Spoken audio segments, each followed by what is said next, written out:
Je sais même pas comment vous me l'avez dit. Moi, j'ai un On a souvenir... toujours dit que tu n'avais pas de papa et qu'on avait demandé une graine parce qu'on avait très envie d'avoir un enfant et qu'on avait eu un coup de main médical. Et j'ai répondu quoi?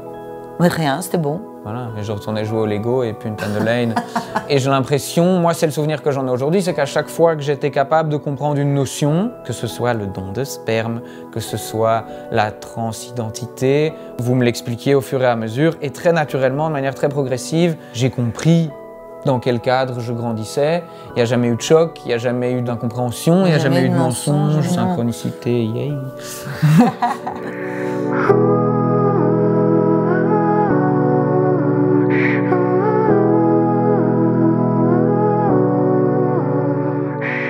J'ai rencontré Chris dans une agence de pub, début des années 90. On avait tout juste 30 ans à l'époque. Chris était directeur créatif. Moi, je travaillais dans la section marketing. Et c'est vrai que la première fois qu'on s'est rencontrés, je me suis demandé si c'était une fille ou un garçon. On est tombés amoureux. Et puis on a emménagé ensemble et 1 an et demi plus tard, on avait un désir d'enfant. Je vivais avec quelqu'un qui n'était pas dans la bonne peau, né femme, mais était quelqu'un de masculin. Comment élever un enfant ensemble? Ben, il y avait 2 possibilités. Soit on partait sur l'adoption, et là ça allait être très très compliqué vu le statut. Donc on s'est adressé à la ZVUB, au service de fertilité, qui ouvrait effectivement les portes à des couples hétéros et homo. On n'était même pas sur des questions de transgenre. Mais en tout cas, on était considérés comme un couple qui a un désir d'enfant qui ne peut pas se réaliser dans les conditions dans lesquelles se trouvent les 2 personnes.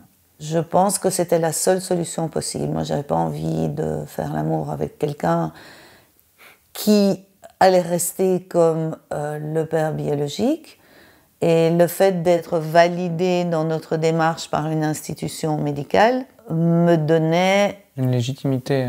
Voilà, j'avais le droit de le faire, on me l'a donné. Et bon, après, c'est une aventure comme les autres. Je veux dire, c'est l'histoire d'un couple et d'un enfant conçu par procréation assistée. Pas que ce soit facile, mais ça ne semblait pas être difficile.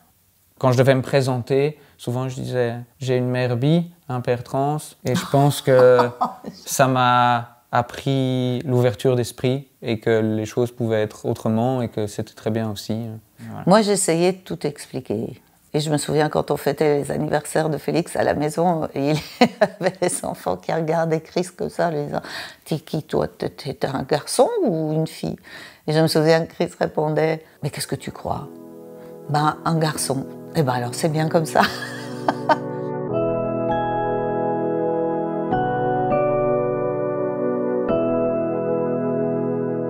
Gaël est l'enfant de Chris avec une autre femme, Marie-Claire. Donc c'est exactement le même schéma. 6 ans avant, et puis ils se sont séparés. Chris est redevenu célibataire, vous êtes rencontrés, vous avez refait le même scénario avec moi. Donc, quelque part, moi j'ai considéré Gaël comme mon frère. Je pense que les enfants ont grandi dans une famille comme tout le monde, confrontés aux problématiques et aux dynamiques de tous les couples en fait. Moi, je n'avais pas l'impression qu'on était différents. On n'était pas marginalisés en tout cas.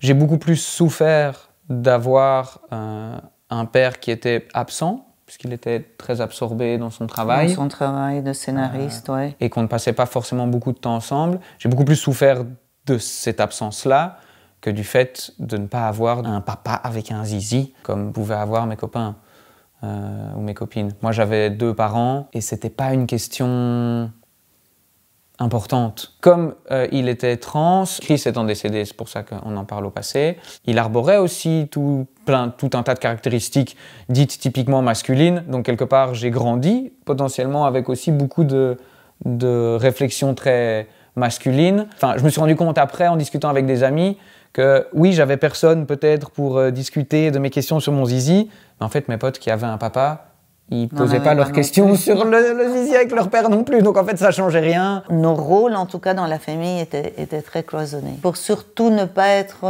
mêlés sur une question féminine. Le fait de choisir une compagne qui n'est pas forcément homosexuel, ce qui était mon cas, était aussi une preuve d'exister. Moi, je prends une femme qui aime les hommes, et donc j'ai une place d'homme. Je vaux même mieux qu'un homme.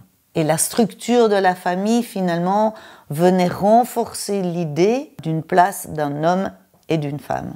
Ça, c'est un peu fou, mais même si j'ai grandi dans une famille qui était profondément en dehors des standards, comme Chris voulait être un homme, on a parfois grandi dans une hétéronormativité très intense. On n'était pas du tout une famille LGBT, queer au quotidien. Vraiment, on vivait dans une famille totalement binaire, quoi. J'avais le rôle du père, le rôle de la mère.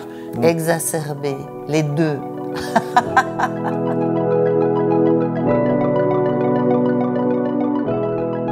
Dans la loi belge, le don est organisé de manière anonyme. Et donc, j'ai toujours dit que, en fait, je m'en fous de connaître l'identité du donneur. Ça m'aurait intéressé de savoir si, comme moi, il avait les petits doigts crochus, les oreilles décollées, à quoi est-ce qu'il ressemblait. J'ai toujours présenté ça comme une curiosité scientifique. Passé le cap de mes 30 ans, j'ai eu envie d'un peu reprendre le contrôle sur ma vie, mes choix, mes actes, mon histoire. Donc c'est passé par un questionnement, une meilleure compréhension de mon histoire, de mieux connaître les différents éléments. Et c'est aussi passé par une envie d'être proactif dans cette question de l'anonymité du don. Et c'est passé, du coup, par une curiosité et un test ADN. Ça me paraissait totalement impossible d'avoir des informations sur le donneur en tant que tel, mais je m'étais dit, bon, bah voilà, je saurais peut-être si je suis 30% irlandais, 48% algérien. Voilà, j'aurais une info, quoi. Je pourrais dire, si un jour j'ai des petits-enfants, bah tu sais, j'avais sans doute un donneur qui venait de l'Italie du Sud. Ça me redonnait quelque part un petit contrôle.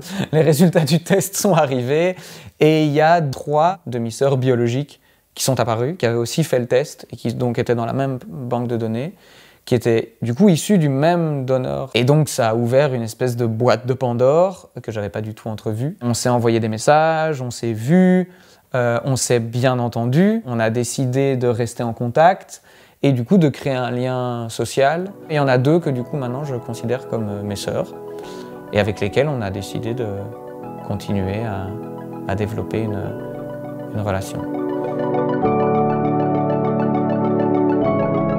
Mais c'était incroyable quand elles ont passé la porte et qu'on s'est fait un câlin. C'était une scène de malade, quoi. Ça, c'est une projection. C'est parce qu'il y a le sentiment d'appartenir à quelque chose qui finalement est un point d'interrogation, est une inconnue dans ton histoire. Donc il y a un truc hyper abstrait, comme tu dis. Regarde, elle s'assied comme moi, elle a les genoux tordus comme ça et tout. C'était très drôle, c'était surréaliste cette première. Je pense qu'il y a un coup de chance là-dessus, sur le fait qu'on s'entende. Après, elles savaient aussi qu'elles étaient nées d'un don de sperme anonyme, donc elles ont fait un test, donc quelque part, c'était assez logique qu'au bout d'un moment, on se retrouve. Je pense que la question la plus intéressante, c'est si on le retrouve, si on veut bien discuter et que ce donneur est sympa, qu'est-ce qu'on fait? Ma vision à l'heure actuelle, c'est qu'il y a vraiment une place à inventer. Cette personne n'est pas mon père, ne sera jamais mon père, et du coup, il y a potentiellement la place de donneur à créer. Et j'aime bien l'idée de présenter les choses comme c'est une des personnes qui a permis ma naissance. Donc il y a un ou une gynécologue qui vous a accompagné, il y a eu un personnel infirmier et il y a eu cette personne. C'est important, moi je trouve, de savoir qui c'est parce qu'il y a tout un tas d'implications génétiques, médico-légales et voilà. Mais c'est pas pour ça qu'il faut projeter. Mais il y a un lien qui... Oui, indéniable. Qui est indéniable.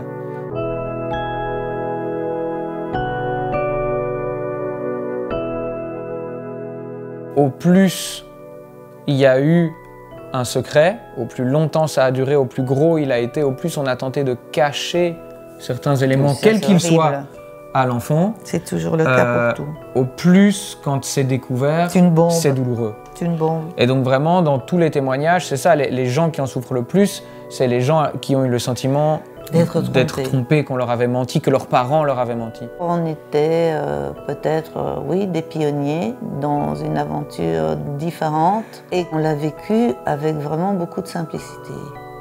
On a tous grandi avec un parcours atypique. Donc quelque part, oui, moi je suis fière. C'est pas toujours facile, mais c'est facile pour personne en fait. Mais ça mérite d'être dit pour les gens qui auraient des questions ou des préjugés ou fermeture d'esprit. Ouais, une fermeture d'esprit. Voilà. C'est ça aussi la volonté de témoigner aujourd'hui, c'est de normaliser la chose pour que, en fait, les gens n'aient pas peur d'en parler et qu'en n'en faisant pas un secret, bah, ça ne fasse pas ensuite plus tard des blessures inutiles, quoi. Moi, j'ai envie de dire merci à toi, à vous, à votre couple, parce que je pense que c'était un choix audacieux d'avoir un enfant à l'époque. Oui, je pense. On était tout seuls, en fait. Je suis très content d'être là aujourd'hui. Et pareil, tu vois, de dire merci au donneur, quoi. Merci d'avoir participé à ce truc, d'avoir rendu cette aventure possible. Donc je pense que l'aventure, elle est belle. Oh ben moi, je ne changerai pas.